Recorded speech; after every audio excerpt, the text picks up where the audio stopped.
ನಾನೀಗ ಮತ್ತೆ ಪ್ರಶ್ನೆಯನ್ನ ಕೇಳಬಹುದಾ ಗುರುಜಿ? ಖಂಡಿತ. ಗಂಗಾನಗರದಿಂದ ಲಕ್ಷ್ಮೀದೇವಿಯವರು ಆಗಮಿಸಿದ್ದಾರಾ? ಗುರುಗಳಿಗೆ ನಮಸ್ಕಾರ. ನಮಸ್ತೆ. ನನ್ನ ಪ್ರಶ್ನೆ ಏನಂದ್ರೆ, ಶಬರಿಮಲೆಗೆ ಸಾವಿರಾರು ಜನ ಭಕ್ತರು ಸ್ವಾಮಿ ದರ್ಶನಕ್ಕೆ ಹೋದ್ರೆ ಅಲ್ಲಿ ನೂರಾರು ಜನ ಪ್ರಾಣ ಕೊಟ್ಟರು, ಬಲಿಯಾದ್ರು. ದೇವರ ದರ್ಶನ ಮಾಡಬೇಕು ಅಂದ್ರೆ ಈ ತರ ಬಲಿಯಾಗೋ ಅವಶ್ಯಕತೆ ಇದೆಯಾ? ಬಹಳ ಒಳ್ಳೆ ಪ್ರಶ್ನೆ ಕೇಳಿದ್ರೆ, ಇದಕ್ಕೆ ಒಳ್ಳೆ ಪ್ರಶ್ನೆಗೆ ಒಳ್ಳೆ ಉತ್ತರನೇ ಕೊಡ್ತೀನಿ. ಶಬರಿಮಲೆ ಸ್ವಾಮಿ ಅಯ್ಯಪ್ಪ ಅಂತಲ್ಲ, ಯಾವುದೇ ಒಂದು ದೇವಸ್ಥಾನಕ್ಕೆ ನಾವುಗಳು ಹೋದ್ರೂ ಸಹ ದೈವ ಭಕ್ತಿಯಿಂದ ಹೋಗ್ತೀವಿ. ಬಹಳ ಜನ ನೀವು ಅನ್ಕೊಂಡ ಹಾಗೇನು ಅಂದ್ರೆ, ಎಲ್ಲಿ ರಶ್ ಜಾಸ್ತಿ ಆಗುತ್ತೋ, ಸಿಕ್ಕಾಪಟ್ಟೆ ಜನ ಹೋಗ್ತಾ ಇದೀವೋ ಅನ್ಕೊಂತೀರಾ, ಅಲ್ಲಿ ಖಂಡಿತ ದೇವರಿರಲ್ಲ. ಬರ್ದಿಟ್ಕೊಂಬಿಡಿ, ಇದು ನಿಮ್ಮ ತಲೆಗೆ ಹೋಗ್ಬೇಕು ಫಸ್ಟ್. ನೀವೇನ್ ಅನ್ಕೊಂಡಿದ್ದೀರಾ? ತಿರುಪ್ತಿಲಿ ಸಿಕ್ಕಾಪಟ್ಟೆ ರೆಶಪ್ಪ, ಎಲ್ಲರೂ ಏಡ್ಕೊಂಡಲ್ ವಾಸ ವೆಂಕಟರಮಣ ಗೋವಿಂದ ಗೋವಿಂದ ಅಂತಿದ್ದೀರಾ. ನಮ್ಮನೆ ದೇವ್ರು ಅಷ್ಟೇನೆ. ಆದ್ರೂ ಸಹ ನಾನು ಹೇಳ್ತಾ ಇದ್ದೀನಿ ಕೇಳಿ, ಯಾರಿಗೂ ಪಾಪ ನಿಜ ಕೇಳಿದ್ರೆ ಬಹಳ ಕಷ್ಟ. ವೆಂಕಟರಮಣ ಖಂಡಿತವಾಗ್ಲೂ 2005ರಲ್ಲಿ ಅಲ್ಲೇ ಹೊರಟಾಗೋಯ್ತು. ಆಮೇಲೆ ಜನಸಂಖ್ಯೆ ಜಾಸ್ತಿ ಆಗಿರ್ತಕ್ಕಂಥ ವಿಚಾರ ಅಂದ್ರೆ ತಿರುಪತಿ ಮೇಲೆ. ಎಷ್ಟು ಅನ್ಯಾಯ ಆಗತ್ತೆ ಆ ಸ್ಥಳದಲ್ಲಿ. ಯಾವ ಒಂದು ದೇವರು ಇರೋದಿಲ್ಲ. ಬರ್ದಿಟ್ಕೊಂಬಿಡಿ. ದೇವರು ಎಲ್ಲಿರ್ತಾನೆ ಅಂದ್ರೆ, ನಿರ್ಮಲವಾದ ಭಕ್ತಿ. ಒಂದು ಕೆಳಗಡೆ ತೆಂಗಿನ ಮರದ ಕೆಳಗೆ ಒಂದು ಗೂಡಿರುತ್ತೆ. ಅಲ್ಲಿ ಒಂದು ಯಾರೋ ಒಬ್ರು ಪಾಪ ಅವ್ರು ಹೆಂಗ್ಸ್ ಹೋಗಿರ್ತಾಳೆ, ನಮಸ್ಕಾರ ಮಾಡ್ಕೊಂತಾಳೆ, ಆ ಹಳ್ಳಿ ಕಟ್ಟಲ್ಲಿ ಕೂತಿರ್ತಾನೆ. ಹಾಗೆ ದೈವ ನಂಬಿಕೆ, ದೈವ ಶಕ್ತಿ ಅನ್ನೋದು ಅಯ್ಯಪ್ಪನ ಕ್ಷೇತ್ರದಲ್ಲಿ ಏನು ಶಬರಿಮಲೆ ಅಂತ ಇದ್ದೀರಾ, ಅದನ್ನು ಒಂದು ಸತ್ಯ ನಿಮ್ಗೆ ಹೇಳ್ತೀನಿ ಕೇಳಿ. ಶಬರಿಮಲೆ ಅನ್ನೋದು ಮೊದಲಾಗಿ ನೀವು ಕೇಳಿರೋ ಪ್ರಶ್ನೆಗೆ ಒಂದು ಉತ್ತರ ಕೊಡ್ತೀನಿ. ಶಬರಿಮಲೆ ಅಯ್ಯಪ್ಪನಿಗೆ ಎಲ್ರಿಗೂ ಏನ್ ಅನ್ಕೊಂಡ್ಬಿಟ್ಟಿದ್ರೆ ಮದುವೆ ಆಗಿಲ್ಲ ಅಂತ. ಯಾವನ್ ಹೇಳೋದವ್ನು ಮದುವೆ ಆಗಿಲ್ಲ ಅಂತ? ಇವತ್ತಿನ ದಿವಸ ನಿಮ್ಮ ಮಗ ಅಥವಾ ಫ್ರೆಂಡಿನ ಮಗ ಯಾರೋ ಒಬ್ನು ಇರ್ತಾನೆ, ಅವನು ಮೊದಲಿಂದ ನೋಡಿರ್ತೀರಾ. ಒಂದು 5 ವರ್ಷ ಅವ್ನು ಕಾಣಲಿಲ್ಲ, ಕಾಲೇಜ್ ಓಡ್ ಬಂದ್ಬಿಟ್ಟ. ಅವ್ನು ವಿದೇಶಕ್ಕೆ ಹೋಗಿರ್ತಾನೆ, ಬಂದಿರ್ತಾನೆ. ಅವನೇನು ಮದುವೆನೇ ಆಗಿಲ್ಲ ಇನ್ನೂ ಅಂತ. ಅವನು ಮದುವೆಗೆ 5 ಜನ ಮಕ್ಕಳು. ಅವನು ಮದುವೆ ಆಗದೆ ಇರೋದು ನೀನು ನೋಡಿಲ್ಲ. ಹಾಗೆ ಅಯ್ಯಪ್ಪನಿಗೆ ಪೂರ್ಣ ಪುಷ್ಕಲಾಂಬ ಅಂತ 2 ಹೆಂಡತಿರು. ನೀವು ಬರೀ ಮದುವೆ ಆಗದಿರೋ ಅಯ್ಯಪ್ಪನ್ನೇ ಕೂತ್ಕೊಂಡು ಪೂಜೆ ಮಾಡ್ತಾ ಇದ್ರೆ ಅಯ್ಯಪ್ಪನಿಗೆ ಮದುವೆ ಆಗಿಲ್ಲ ಅಂತ ಯಾವನೇ ಹೇಳ್ದವನು? ಇವತ್ತು ಇತಿಹಾಸದಲ್ಲಿ ತೋರಿಸ್ಬಿಡಿ ಅಯ್ಯಪ್ಪನಿಗೆ ಮದುವೆ ಆಗಿಲ್ಲ ಅಂತ. ಯಾರು ತೋರ್ಸಕ್ ಸಾಧ್ಯವಿಲ್ಲ. ಒಂದನೇ ಪ್ರಶ್ನೆ. ಎರಡನೇದಾಗಿ ಧರ್ಮಸಾಷ್ಟ ಅಂದ್ರೆ, ಯಾರು ಹಿಂಗೆ ದಾರವನ್ನು ಹಾಕೊಂಡು ಚಕ್ಕಾಮಾಟ್ಲು ಹಾಕೊಳ್ಳದೆ ಅವನ ಮೇಲ್ಭಾಗದಲ್ಲಿ ಉಗ್ರವಾಗಿ ಊರ್ಘಾಲಲ್ಲಿ ಕೂತ್ಕೊಳ್ತಕ್ಕಂಥ ವಿಚಾರದಲ್ಲಿ ಮಾಡ್ಕೊಂಡಾಗ, ಅವನ ಆ ಪಾದದಲ್ಲಿ ಪೀಠಾಧಿಪತಿಗೆ ಹೀಗೆ ಕೂತ್ಕೊಂಡಾಗ ಇದು ಧರ್ಮಸಾಷ್ಟ ಅಂತ. ಅರ್ಥಸಾಷ್ಟ ಅಂದ್ರೆ ಅವನಿಗೆ 2 ಹೆಂಡತೀರ್ ಸಮೇತ ಇರೋ ಅಯ್ಯಪ್ಪನಿಗೆ ಅರ್ಥಸಾಷ್ಟ ಅಂತ ಕರೀತಾರೆ. ಕಿರಾತ ಸಾಷ್ಟ ಅಂದ್ರೆ ಹುಲಿ ಮೇಲೆ ಕೂತಿರೋ ಅಯ್ಯಪ್ಪನಿಗೆ ಕಿರಾತ ಸಾಷ್ಟ ಅಂತ. ಮೊದಲು ಬಹಳ ಸತ್ಯ ನಡೀತಾ ಇತ್ತು, ಅಷ್ಟೇ ದೈವ ಭಕ್ತಿ ಇತ್ತು. ಯಾತಕ್ಕೆ ಅಂದ್ರೆ, ಶಬರಿಮಲೆಯಲ್ಲಿ ಇದ್ದಿದ್ದು ಅಯ್ಯಪ್ಪ ಅಲ್ವೇ ಅಲ್ಲ. ಹೇಳ್ತೀನಿ ಕೇಳಿ. ಶೇಷಾದ್ರಿ ಅಯ್ಯರ್ ಅಂತ ಒಬ್ರು, ನಂಬೂದ್ರಿ ಅಂತ ಇನ್ನೊಬ್ರು, ವೆಂಕಟ ನಂಬೂದ್ರಿ ಅಂತ, ಆಮೇಲೆ ಬಾಂಬೆಯಿಂದ ಬಂದಿರತಕ್ಕಂಥ ಶ್ರೀನಿವಾಸ ರೆಡ್ಡಿ ಅಂತ. ಈ 3 ಜನ ಫ್ರೆಂಡ್ಸು. ಶಬರಿಮಲೆ ಅಯ್ಯಪ್ಪ ದೇವಸ್ಥಾನದಲ್ಲಿ ಅಯ್ಯಪ್ಪ 50 ವರ್ಷದ ಹಿಂದೆ ಅಯ್ಯಪ್ಪನೇ ಇರಲಿಲ್ಲ ಅಲ್ಲಿ. ಬರ್ದಿಟ್ಕೊಳ್ಳಿ, ಇದು ಸತ್ಯನೇ. ಇದುವರ ತನಕ ಯಾರು ಪಬ್ಲಿಕ್ ಫಂಕ್ಷನ್ ನಲ್ಲಿ ಈ ತರ ವಿಚಾರ ಹೇಳಿಲ್ಲ. ನಾನು ಮನಸ್ಫೂರ್ತಿಯಾಗಿ ಹೇಳ್ತಕ್ಕಂಥ ವಿಚಾರ. ಬಿಕಾಸ್ ಆಲ್ ಇಂಡಿಯಾ ವಾಸ್ತು ಶಿಲ್ಪಶಾಸ್ತ್ರಕ್ಕೆ ನಾನೇ ಸ್ವತಃ ಜಾಯಿಂಟ್ ಸೆಕ್ರೆಟರಿ ಆಗಿರೋದ್ರಿಂದ ವಿಚಾರ ವಿಮರ್ಶೆಗಳು ಸತ್ಯವಾಗಿರುತ್ತೆ, ಕಹಿಯಾಗಿರುತ್ತೆ. ಅಲ್ಲಿ ಹೋದಾಗ ನೀವು ಅಯ್ಯಪ್ಪ ವಿಚಾರ ಇರಲೇ ಇರಲಿಲ್ಲ. ಅದೆಲ್ಲ ಯಾರ ಕ್ಷೇತ್ರ ಗೊತ್ತಾ? ಪಂಪಾ ಕ್ಷೇತ್ರ, ಸಾಕ್ಷಾತ್ ಸರ್ಪ ಕ್ಷೇತ್ರ. ಅದೆಲ್ಲ ಬರೀ ಏನ್ ಗೊತ್ತಾ? ಹಾವಿನ ಕ್ಷೇತ್ರ. ಇಲ್ಲಿ ಸುಬ್ರಹ್ಮಣ್ಯಂದೇ ಶಕ್ತಿ ಇರೋದು. ಆಗ ಏನ್ ಮಾಡಿದ್ರು, ನಮ್ಮಲ್ಲಿ ಕರ್ನಾಟಕದಲ್ಲಿ ಧರ್ಮಸ್ಥಳ ಬಹಳ ಪ್ರಸಿದ್ಧವಾಗಿತ್ತು. ಈ ಧರ್ಮಸ್ಥಳ ಬಹಳ ಪ್ರಸಿದ್ಧವಾಗಿದೆಯಲ್ಲ, ಆರ್ಥಿಕ ಪರಿಸ್ಥಿತಿಯಲ್ಲಿ ಕರ್ನಾಟಕಕ್ಕೆ ಬಹಳ ದುಡ್ಡು ಬರ್ತಾ ಇದೆಯಲ್ಲ ಅಂದ್ರು. ಆಂಧ್ರ ದೇಶ ಬಹಳ ಚೆನ್ನಾಗಿದೆ, ವೆಂಕಟರಮಣದಿಂದ ದುಡ್ಡು ಬರ್ತಾ ಇದೆ, ಆಂಧ್ರ ಒಳ್ಳೆ ಪರಿಸ್ಥಿತಿ ಇದೆ, ಬಿಕಾಸ್ ಗವರ್ಮೆಂಟ್ ದುಡ್ಡು ಅಂತ ಅನ್ಕೊಂತಾ ಇದ್ರು. ಆದ್ರೆ ಕೇರಳಗೆ ಯಾವುದೇ ಆರ್ಥಿಕ ಪರಿಸ್ಥಿತಿ ಇರಲಿಲ್ಲ. ಅಂತ ಸಮಯದಲ್ಲಿ ಈ 3 ಜನ ಫ್ರೆಂಡ್ಸು ಆ ಕ್ಷೇತ್ರದ ಒಳ್ಳೆ ಶಕ್ತಿಯನ್ನ ಏನ್ ಮಾಡಿದ್ರು, ಅಯ್ಯಪ್ಪ ಅಂತ ಇಟ್ರು. ಅಯ್ಯನಾರ್ ಅಪ್ಪ. ಅಯ್ಯನಾರ್ ಅಂದ್ರೆ ಪರಮೇಶ್ವರ, ಅಪ್ಪ ಅಂದ್ರೆ ಸಾಕ್ಷಾತ್ ವಿಷ್ಣು. ಇವರಿಬ್ಬರನ್ನ ಸೇರಿಸಿದ್ರೆ ಹೇಗೆ ಅಂದ್ರೆ, ಕರ್ನಾಟಕ ಇರತಕ್ಕಂಥ ಮಂಜುನಾಥನ್ನ, ಆಂಧ್ರ ಇರ್ತಕ್ಕಂಥ ಶ್ರೀನಿವಾಸನ್ನ ಇಬ್ರು ಸೇರಿಸಿದಾಗ ಹರಿಹರ ಸಂಗಮವಾಗಿರ್ತಕ್ಕಂಥ ಅಯ್ಯಪ್ಪನ್ನ ಪ್ರತಿಷ್ಠಾಪನೆ ಮಾಡೋಣ ಅಂತ ಹೇಳಿ 3 ವಿಗ್ರಹಗಳನ್ನ ಮಾಡಿಸಿದ್ರು. ಇವತ್ತು ಆ 2 ವಿಗ್ರಹಗಳು ನಾಟಕೋಟ್ ಚೆಟ್ಟಿಯಾರ್ ಒಬ್ಬರ ಮನೆಯಲ್ಲಿ ತಮಿಳುನಾಡಲ್ಲಿ ಕಾರೈಕುಡಿ ಡಿಸ್ಟ್ರಿಕ್ಟ್ ಅಲ್ಲಿ ಇದೆ. ಅದೇ ವಿಗ್ರಹ ಇನ್ನೊಂದು ಮಾಡಿಸಿರತಕ್ಕಂಥದ್ದು ಬಾಂಬೆಲಿದೆ. ಇನ್ನೊಂದು ವಿಶೇಷವಾಗಿರ್ತಕ್ಕಂಥ ಶಬರಿಮಲೆಯಲ್ಲಿ ನೋಡ್ತಾ ಇರೋದಿದೆ. ಈ 3 ಅಯ್ಯಪ್ಪಂದ್ರನ್ನ ಅವರಿಟ್ಟು ಸ್ನೇಹಿತರಾಗಿದ್ದಾಗ, ನಂಬಿಯಾರ್ ಅಂತಕ್ಕಂಥ ದೊಡ್ಡ ಸೂಪರ್ ಆರ್ಟಿಸ್ಟು, ಅವನು ದೊಡ್ಡ ವಿಲನ್ ಆಗಿದ್ರು MGR ಕಾಲದಲ್ಲಿ, ಬಹಳ ಒಳ್ಳೆಯ ನಟ. ಅವರು ಸ್ವಾಮಿಗಳಾದ ಮೇಲೆ ಇದನ್ನ ನಾನು ಜೀರ್ಣೋದ್ಧಾರ ಮಾಡ್ತೀನಿ ಅಂತ ಪ್ರತಿಜ್ಞೆ ಮಾಡಿ ನಡೆಸ್ಕೊಂಡು ಬಂದರು. ಇಷ್ಟೆಲ್ಲ ಚೆನ್ನಾಗಿ ನಡೆಸ್ಕೊಂಡ್ ಬರ್ತಿರ್ತಕ್ಕಂಥ ಆ ಸರ್ಪ ಕ್ಷೇತ್ರದಲ್ಲಿ ನಿಜವಾದ ಶಕ್ತಿ ಬಂತು. ಯಾಕೆ ಬಂತು ಅಂದ್ರೆ ಎಲ್ಲರೂ ಕಪ್ಪು ಬಟ್ಟೆ ಹಾಕೊಂಡು ಹೋಗೋಕೆ ಶುರು ಮಾಡಿದ್ರು. ಕಪ್ಪು ಅಂದ್ರೆ ಏನು? ಕರ್ಮವನ್ನ ಕಳ್ಕೊಳ್ಳೋಣ. ಆ ಕರ್ಮಗಳನ್ನ ಕಳ್ಕೊಳ್ಳಕ್ ಏನ್ ಮಾಡ್ಬೇಕು ನೀವು? ಪ್ರತಿಯೊಬ್ಬನು ಗಿಗ್ರೇಟು ಎಲ್ಲ ಬಿಟ್ಟು, ಕುಡಿಯೋದೆಲ್ಲ ಬಿಟ್ಟು, ಹೆಂಗಸರ ಸಾವಾಸ ಇರೋನು ಬಿಟ್ಟು, ವ್ಯಾಮೋಹ ಬಿಟ್ಟು 48 ದಿವಸ ಮಂಡಲ ಪೂಜೆಯನ್ನ ಮಾಡ್ಕೊಂಡು ಹೋಗೋಣ ಅಂತ. ಆದ್ರೆ ಏನ್ ಮಾಡಿದ್ರಿ ಈಗ? ನಾಳೆ ಬೆಳಗ್ಗೆ ಇರ್ಮುಡಿ ಹಾಕೊಂಡ್ಬಿಡೋಣ ಕಣ, ಬೆಳಗ್ಗೆ ಹೊಟ್ಟೋಗೋಣ ಫಸ್ಟ್ ಬಸ್ಗೆ ರೆಡಿ, ಏನ್ ಹಿಂಗ್ ಹಾಕೊಂಡು ನಂಗೆ ಹೊಟ್ಟೋಗಕ್ಕೆ. ಯಾಕೆಂದ್ರೆ ಆವಾಗ ಕಲ್ಲು ಮುಳ್ಳು ಬಹಳ ಕಷ್ಟ ಆಗಿತ್ತು. ಯಾವ ರೋಡ್ ಇಲ್ಲ, ಎಲ್ಲ ಬೆಟ್ಟ ಹತ್ಕೊಂಡೇ ಹೋಗ್ಬೇಕು. ಪಂಪಾಯಿಂದ ಹಿಡಿದು ದೊಡ್ಡ ಬೆಟ್ಟದ ಮೇಲ್ಭಾಗದ ಹತ್ತಿ ಆ ಕಡೆಯಿಂದ ಹೋಗಿ ಶಬರಿಮಲೆಗೆ ಹೋಗೋವರೆಗೂ ನಿಜವಾದ ಶಕ್ತಿ ಎಷ್ಟಿತ್ತು ಅಂದ್ರೆ, ಕಲ್ಲು ಮುಳ್ಳುಂ ಕಾಲಕ್ಕೆ ಮೆತ್ತೈ ಶಬರಿಮಲೆಕ್ ಭಗವಾನೇ ಅಂತ ಹಾಡ್ಕೊಂಡು ಹೋಗೋರು. ಅಂದ್ರೆ ಆ ಕಳ್ಳು ಮುಳ್ಳು ಕಾಲು ಚುಚ್ತಾ ಇದ್ದಾಗ್ಲೂ ಅಯ್ಯಪ್ಪ ನೀನ್ ಹೇಳಿದ್ರೆ ನಾನು ಖಂಡಿತ ಇದು ನೋವು ಹೋಗುತ್ತೆ ಅಂತಿದ್ರು.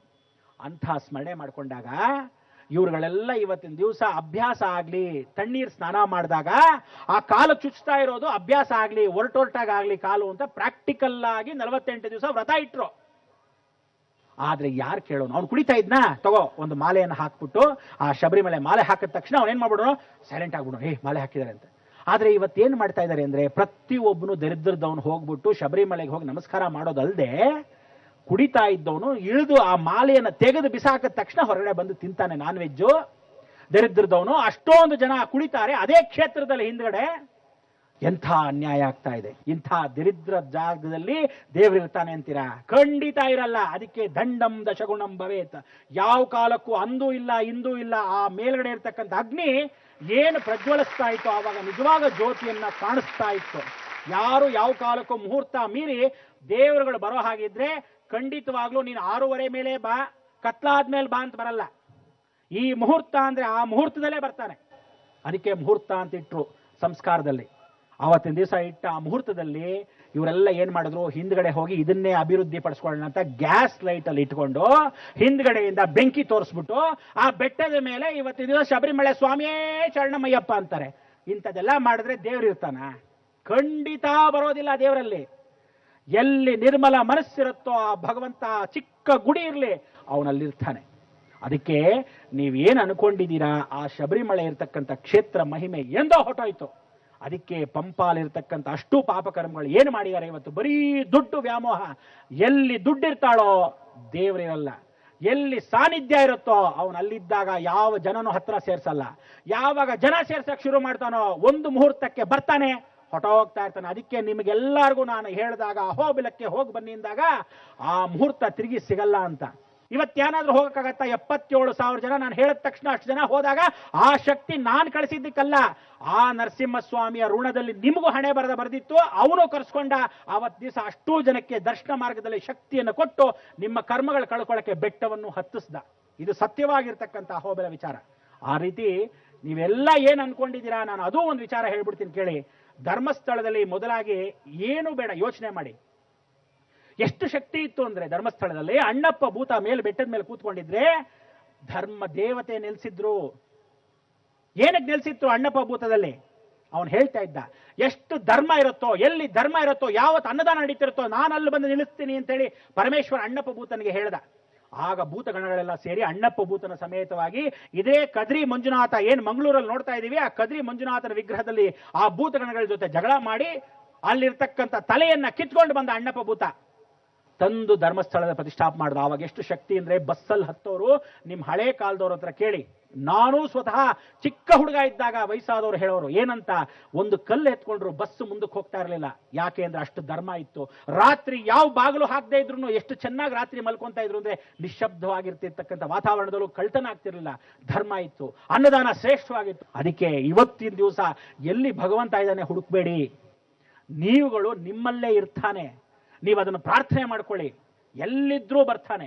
ಆದ್ರಿಂದ ವಿನಾಶ ಕಾಲಕ್ಕೆ ಮಾತ್ರ ಯಾವತ್ತೂ ಅವನು ಖಂಡಿತವಾಗ್ಲೂ ದುಷ್ಟ ಸಂಹಾರಕ್ಕೆ ನಿಂತ್ಕೊಳ್ತಾನೆ. ಆದ್ರೆ ಭಗವಂತ ಆ ಬಲಿ ಕೇಳ್ತಾನ ಅಂತ ನೀವು ಹೇಳಿದ್ರಲ್ಲ, ಖಂಡಿತವಾಗ್ಲೂ ಬಲಿನೂ ತಗೊಂತಾನೆ. ಅದಕ್ಕೋಸ್ಕರ ಅವನ್ನ ಬ್ರಹ್ಮ ಅಂತ ಸೃಷ್ಟಿ ಮಾಡ್ತಾನೆ, ಚೆನ್ನಾಗಿರಪ್ಪ ಅಂತಾನೆ, ಪಾಲನೆ ಪೋಷಣೆ ಮಾಡ್ತಾನೆ, ತಾಯಿ ತರ ನೋಡ್ಕೊಂತಾನೆ. ಅದೇ ರೀತಿ ಏನಾದ್ರೂ ದಂಡನೆ ಮಾಡ್ಬೇಕಾದ್ರೆ ತಂದೆ ತರ ಕಪಾಳಕ್ಕೂ ಹೊಡಿತಾನೆ. ಆ ರೀತಿ ಲಯಕರ್ತನಾಗಿರ್ತಕ್ಕಂಥ ಪರಮೇಶ್ವರನ ಅವತಾರ ಈ ಕಲಿಯುಗ ಆಗಿರೋದ್ರಿಂದ ಇಂಥವ್ರಿಗೆ ಇಂಥದ್ದೇ ಸಾವು ಅಂತ ಹಣೆ ಬರದಲ್ಲಿ ಬರ್ದಿದಾಗ ಯಾರು ತಪ್ಸಕ್ ಸಾಧ್ಯವಿಲ್ಲ. ಒಳ್ಳೆಯವ್ರ ಜೊತೆ ಕೆಟ್ಟವರು ಹೋಗ್ತಾರೆ, ಕೆಟ್ಟವ್ರ ಜೊತೆ ಒಳ್ಳೆಯವರು ಪಾಲಾಗ್ತಾರೆ. ಇದು ಸತ್ಯ, ಅದು ನಿಮ್ಮ ವಾಕ್ಯ. ಧನ್ಯವಾದ ಗುರೂಜಿ. ಬೊಮ್ಮನಹಳ್ಳಿಯಿಂದ ಗಾಯತ್ರಿ BS ಅವರು ಬಂದಿದ್ದಾರೆ. ಗುರುಗಳೇ, ಪ್ರತಿಯೊಬ್ರು ಬೆಳವಣಿಗೆ ಬೇಕು ಅಂತ ಕೇಳ್ತೀವಿ, ಮತ್ತೆ ಆಧುನಿಕತೆಯತ್ತ ತುಂಬಾ ಒಲವು ಮೂಡಿಸ್ಕೊಂಡಿದೀವಿ ನಾವು. ಆದ್ರೂ ನೀವು ಹಳೆ ಸಂಪ್ರದಾಯಗಳನ್ನ ಇಟ್ಕೊಳ್ಬೇಕು ಅಂತ ಹೇಳ್ತಾ ಇದ್ದೀರಾ. ಮತ್ತೆ ನಮ್ ನೈಟಿಗಳ ಮೇಲೆ ಯಾಕೆ ನಿಮ್ ಕಣ್ಣು?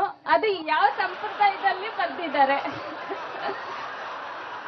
ನೋಡಿ, ಬೆಳವಣಿಗೆ ಬೇಕು ಅಂತ ಕೇಳಿದಿರ, ಸಂತೋಷ.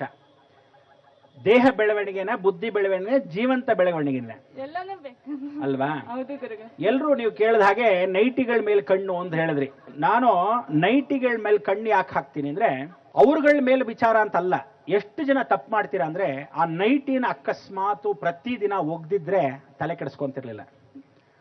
ರಾತ್ರಿ ಹಾಸಿಗೆ ಮೇಲೆ ಮಲಗಿರ್ತಾರೆ, ಗಂಡನ ಜೊತೆ ಮಲಗಿರ್ತಾರೋ, ಯಾರೋ ಈಚೆ ಆಗಿರ್ತಿರೋ, ಆ ನೈಟಿಗಳು ಹಾಕೊಂಡು ಅದೇ ಹಾಸಿಗೆಯಿಂದ ಬಂದು ಅಡಿಗೆ ಮಾಡ್ತೀರ. ಅಡಿಗೆ ಮನೆ ಒಳಗೆ ಯಾರಾದ್ರೂ ಪ್ರವೇಶ ಮಾಡ್ತಾರ? ಅಗ್ನಿ ಸ್ವರೂಪವಾಗಿರ್ತಕ್ಕಂಥ ಅಡಿಗೆ ಮನೆ ಎಷ್ಟು ಪವಿತ್ರವಾದ ಅಂದ್ರೆ, ಹೆಣ್ಣಿಗೆ ಎಷ್ಟು ಪಾತಿವ್ರತವಾಗಿರ್ತಕ್ಕಂಥ ಧರ್ಮ ಇದೆಯೋ, ಇವತ್ತು ನಮ್ಮ ಭಾರತ ದೇಶದಲ್ಲಿ ನಾರಿಯ ಪ್ರಥಮ ಧರ್ಮ, ನಾರಿಗಿರ್ತಕ್ಕಂಥ ಬೆಲೆ ಅಷ್ಟಿದೆ ಇವತ್ತಿನ ದಿವಸ. ಅದಕ್ಕೆ ಹೆಂಗಸರಿಗೆ ಕೊಡಬೇಕಾದ ಗೌರವ ಇವತ್ತಿನ ಎಲ್ಲೂ ಕೊಡಲ್ಲ, ಭಾರತ ದೇಶದಲ್ಲಿ ಒಂದೇ. ಅದಕ್ಕೆ ತ್ರಿಯಗ್ನಿ ಸಂಭೂತಂ ಅಂತ ಕರೀತಾರೆ. 3 ಅಗ್ನಿ ಅಂದ್ರೆ, ಒಂದು ಸೂರ್ಯ, 2ನೇದು ಹೆಣ್ಣು, 3ನೇದು ಮನೆ ಒಲೆಯುರಿ. ಅಂತಹ ಮನೆ ಒಲೆಯುರಿ ಜಾಗದಲ್ಲಿ ಇವಳು ನೈಟಿ ಹಾಕೊಂಡು ಹೊರಭಾಗದಲ್ಲಿರ್ತಕ್ಕಂಥ ಅಷ್ಟೂ ಜನ ಎಲ್ಲಾರು ನೋಡೋ ಹಾಗೆ ಆ ನೈಟಿ ಏನಾದ್ರೂ ಪೂರ್ತಿಯಾಗಿ ಟಾರ್ಪಾಲ್ ತರ ಇದ್ರೆ ಪರವಾಗಿಲ್ಲ. ಅದು ಯಾವ್ದೋ ಕರ್ಟನ್ ತರ ಈ ಕಡೆ ಕಂಡ್ರೆ ಆ ಕಡೆ ಕಾಣೋ ಅಂತದ್ದು ಹಾಕೊಂಡ್ರೆ ಮರ್ಯಾದೆ ಇರತ್ತಾ? ವಯಸ್ಸಾದ ಮುದುಕರು ಕೂಡ ಹಿಂಗೆತ್ತು ತಲೆ ಎತ್ತು ನೋಡ್ತಾರೆ, ದರಿದ್ರದವರು. ಆವಾಗ ಅವಮಾನ ಆಗೋದು ಯಾರು? ಆ ನೈಟಿ ಹಾಕೊಂಡವ್ರಿಗೆ ಅಲ್ವಾ? ಅದಕ್ಕೋಸ್ಕರ ಗೌರವ ಅಗೌರವಗಳನ್ನ ನಾವೇ ತಂದ್ಕೊಳ್ಳೋದೇ ಹೊರತು ಹೆಂಗಸರನ್ನ ಅಂಥವ್ರನ್ನೆಲ್ಲ ಯಾಕೆ ಬೈತೀನಿ ಅಂದ್ರೆ, ಇನ್ನು ಮೇಲಾದ್ರೂ ನೋಡಿ ಬೇರೆಯವರು ಆಡ್ಕೊಂತ ಇದ್ದಾರೆ, ನಿಮ್ಗಳನ್ನ ಹಿಂಗೆ ಆಡ್ಕೊಂಡ್ರೆ ಚೆನ್ನಾಗಿರಲ್ಲ ಅನ್ನೋ ಉದ್ದೇಶದಿಂದ ಬೈತೀನಿ ಹೊರತು ನಿಮ್ಮ ನೈಟಿ ಕಟ್ಕೊಂಡು ನನಗೇನೇ ಆಗಬೇಕು.